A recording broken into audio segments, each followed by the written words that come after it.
The Atlantic Ocean, 1942. Imagine you're standing on the bridge of a destroyer escort, scanning the horizon through binoculars. The waves crash against the hull in rhythmic violence. Below you, in the dark waters, something is hunting. You can't see it, but you know it's there. A German U-boat silent as death waiting to strike. For 3 years, these underwater wolves have ruled the Atlantic with impunity. They've sent thousands of ships to the bottom, along with tens of thousands of men. But something is changing now. You can feel it in the tension of your crew, in the new equipment being installed, in the classified orders arriving from Admiralty. The hunters are about to become the hunted. But what if the real turning point wasn't better weapons or more ships? What if the dark reason the Atlantic started hunting U-boats back had nothing to do with naval superiority at all? By the end of this story, you'll understand the terrifying truth that changed everything. The problem started simple enough. In 1939, when Britain declared war on Germany, the island nation immediately faced a critical vulnerability. Britain imported over 80% of its food and nearly all its war materials by sea. Winston Churchill would later write, "The only thing that ever really frightened me during the war was the U-boat peril."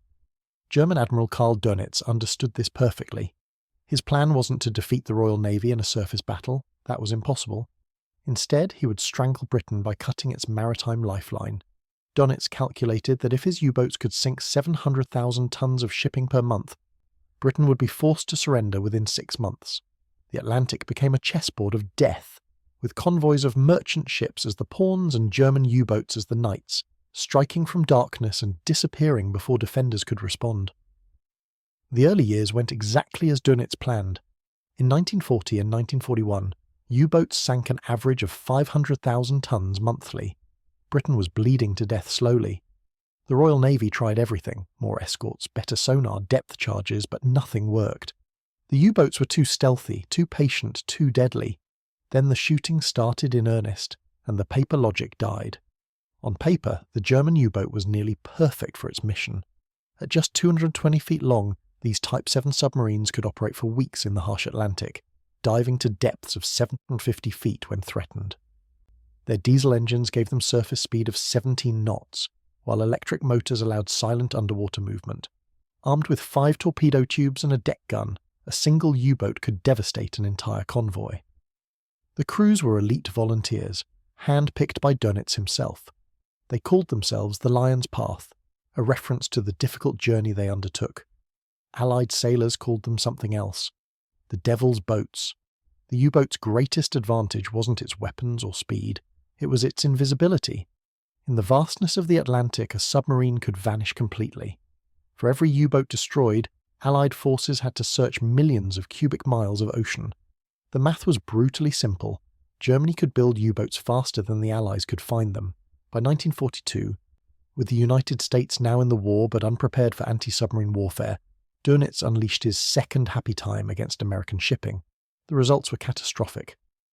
Along the east coast of the US, U-boats sank nearly 500 ships in just 6 months. The waters off North Carolina became known as Torpedo Junction. The advantage seemed insurmountable, but the advantage came with a bill. The first dark reason was something no one expected: the radio itself. German U-boats relied on constant radio communication with headquarters for coordination and orders. Dönitz had perfected the Wolfpack tactic, where multiple U-boats would converge on a convoy after receiving radio coordinates. This made them devastatingly effective, but every transmission created a radio signal that could be detected. Allied scientists developed a secret technology called HFDUF, high-frequency direction finding, that could triangulate these signals with remarkable accuracy.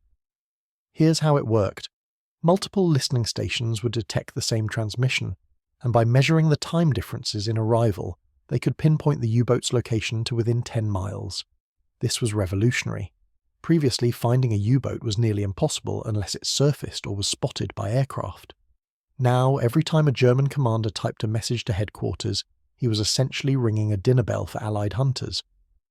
The British established a network of HFDUF stations along their coastlines and on ships. When a U-boat transmitted, these stations would instantly calculate its position and dispatch hunter-killer groups.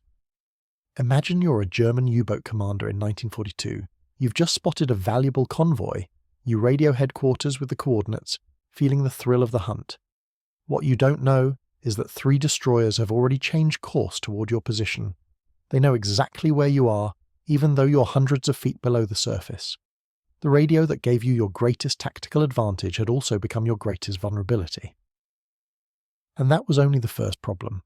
The second dark reason was hidden in plain sight: the Enigma machine. This German encryption device produced codes that were theoretically unbreakable. German commanders believed their communications were completely secure, allowing them to coordinate wolf-pack attacks with impunity.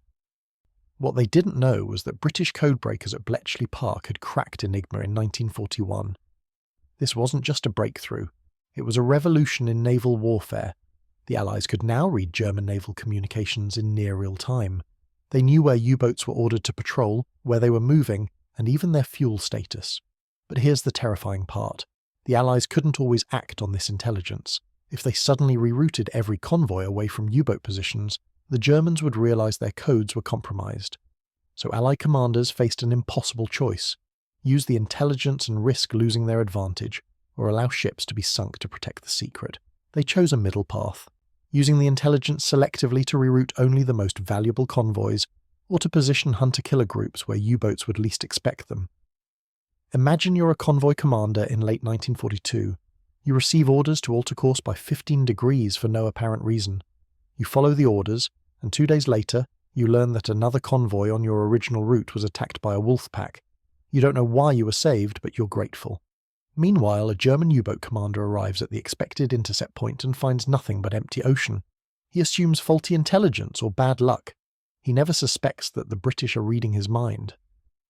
The secret war of signals had turned the hunters into the hunted, and the Germans never saw it coming. The third dark reason was technological: radar. Early war radar was primitive, unable to distinguish small targets like U-boats against the vast ocean background. But by 1942, the Allies had developed microwave radar, centimetric radar, that was far more sensitive. This technology was so valuable that it was kept secret even from many Allied commanders. When installed on patrol aircraft and ships, it could detect a U-boat's periscope or even its conning tower from miles away, day or night, in any weather. This stripped away the U-boat's greatest advantage: stealth. Now, when a U-boat surfaced to recharge its batteries or attack, it was painting a giant bullseye on itself. The Germans were completely unprepared for this development. They believed their U-boats were still invisible when surfaced at night or in poor weather. Many commanders were shocked when aircraft suddenly appeared out of darkness to attack them. The psychological impact was devastating. U-boat crews who had felt invincible now felt exposed and vulnerable. Imagine you're a U-boat commander in 1943. It's 2 a.m. with heavy cloud cover and rough seas. You surface to recharge your batteries, confident that no one could spot you in these conditions. As your crew breathes fresh air on deck, you suddenly hear the roar of aircraft engines. Before you can dive, bombs are exploding around you. The aircraft shouldn't have been able to see you, but it did. This new radar technology had turned the night from a blanket of protection into a spotlight of death. The U-boats were losing their invisibility, and with it, their power. The fourth dark reason was industrial: the sheer scale of Allied shipbuilding. Germany could produce about 20 U-boats per month at peak production. The United States, once it entered the war, began producing Liberty ships at an astonishing rate, sometimes completing one in just 4 days. By 1943, American shipyards were building more ships each month than German U-boats could sink. This math was unsustainable for Germany. Dönitz was sinking ships, but the Allies were replacing them faster than he could destroy them. Meanwhile, every U-boat lost was irreplaceable. Each submarine carried a highly trained crew that took years to prepare. The Allies could replace a destroyed merchant ship with a new one, and a fresh crew in weeks. Germany couldn't replace an experienced U-boat crew in years. The industrial war of attrition favoured the Allies from the beginning, but it took time for this advantage to manifest. In 1942, it still seemed like the U-boats were winning, but by mid-1943, the mathematical certainty became clear. Germany was fighting a war it couldn't win. Imagine you're a German U-boat commander returning to port in 1943. You've sunk 3 merchant ships, a successful patrol by any measure. But as you dock, you see newsreels showing American shipyards launching multiple new ships each day. You realize that your victories are meaningless. You're taking water out of the ocean with a teaspoon, while the Allies are pouring it back in with fire hoses. The industrial might of the United States had turned the Battle of the Atlantic into a numbers game that Germany was destined to lose. The fifth dark reason was tactical: the hunter-killer groups. Early in the war, Allied naval strategy was defensive, protecting convoys rather than hunting U-boats. But by 1943, this changed dramatically. The Royal Navy and US Navy began forming specialized groups centered around escort carriers, small aircraft carriers that could sail with convoys but also launch offensive operations. These groups, led by aggressive commanders like Captain Frederick Johnny Walker of the Royal Navy, actively hunted U-boats rather than waiting for attacks. Walker developed innovative tactics like creeping attacks, where multiple ships would use sonar to maintain contact while attacking from different directions. He also perfected the barrier technique, where ships would line up and sweep areas where U-boats were likely to pass. The addition of aircraft to these groups was devastating. A single escort carrier could provide continuous air cover over hundreds of square miles, forcing U-boats to stay submerged where they were slow and vulnerable. When combined with improved sonar and new weapons like the Hedgehog mortar, which fired contact-fused projectiles ahead of a ship, these groups became U-boat killers. Imagine you're a U-boat commander in 1943.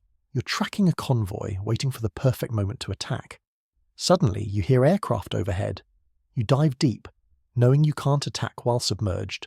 But now you're being hunted. Sonar pings echo through your hull as surface ships methodically search. You can't surface without being attacked by aircraft. You can't escape without being detected by sonar. You're trapped in an underwater cage, and the walls are closing in. The hunter has become the hunted, and there's nowhere to run. The sixth dark reason was environmental: the air gap. For most of the war, U-boats operated with relative impunity in the air gap, the mid-Atlantic region beyond the range of land-based aircraft. This vast area allowed U-boats to surface safely, recharge batteries, and attack convoys without fear of air attack. But in 1943, this sanctuary disappeared. The introduction of very long-range aircraft like the B-24 Liberator, equipped with extra fuel tanks and radar, finally closed the air gap. These aircraft could patrol continuously across the entire Atlantic, leaving no safe haven for U-boats. The British also developed innovative solutions like the Mack ships, merchant aircraft carriers, grain tankers and oilers modified with flight decks that could carry a few aircraft for convoy protection. Later came the escort carriers, purpose-built small carriers that could provide air cover anywhere in the Atlantic. The psychological impact of losing the air gap was enormous. U-boat crews had relied on this sanctuary throughout the war. Now, nowhere was safe. Every time they surfaced, they risked detection from above. Imagine you're a U-boat commander in 1943. You've just sunk a merchant ship and need to escape. Normally, you'd surface in the air gap, make speed away from the convoy and disappear. But now, as you surface, you immediately spot an aircraft on the horizon. You dive again, but you know the aircraft has radioed your position. Soon, surface ships will arrive. You're trapped in a cat-and-mouse game with no escape routes. The Atlantic has become a hunting ground, and you're the prey. The loss of the air gap was the final nail in the coffin of the U-boat campaign. The turning point came in May 1943. In that single month, the Allies sank 41 U-boats, a quarter of Germany's entire operational fleet. Donitz lost 43 U-boats in total that month, with many more damaged. For the first time in the war, U-boats were being destroyed faster than Germany could replace them. The losses were unsustainable.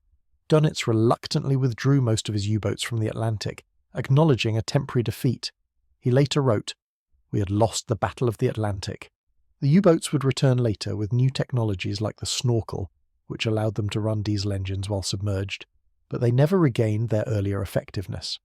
The dark reason the Atlantic started hunting U-boats back wasn't a single breakthrough, but a cascade of interconnected advantages that reached critical mass in 1943. Code breaking gave the Allies intelligence. Radar and Huff Duff made U-boats visible. Hunter-killer groups turned defense into offense. Industrial production made Allied losses sustainable, and long-range aircraft eliminated the U-boat's last sanctuary. Each advantage alone might have been manageable. Together they created a perfect storm that transformed the Atlantic from a German hunting ground into an Allied death trap. The U-boats had ruled the Atlantic through stealth and surprise. Once those advantages disappeared, they became vulnerable submarines in an ocean full of hunters. The dark reason the Atlantic started hunting U-boats back was that the Allies finally learned to think like the hunters. For years, naval commanders had approached the U-boat threat as a defensive problem, how to protect ships. But in 1943, they shifted to an offensive mindset, how to hunt submarines. This wasn't just a tactical change, it was a fundamental reimagining of naval warfare. The Allies realised that the ocean itself wasn't empty space to be crossed, but a battlefield to be dominated. They developed new technologies, new tactics, and new formations designed not just to counter U-boats, but to actively destroy them. The hunter-killer groups, the air patrols, the code-breaking operations, all were part of this offensive approach. The dark truth is that the Allies didn't just defeat the U-boats, they out-hunted them. They took the German concept of the wolf pack and turned it against its creators. The Atlantic didn't just start hunting U-boats back, it became the most effective submarine hunting ground in history. War punishes those who fail to adapt, and by 1943, the U-boat campaign had failed to adapt to the new reality of total technological and industrial warfare. And the men inside those steel coffins paid the price. Of the 40,000 Germans who served in U-boats during World War II, 30,000 never returned.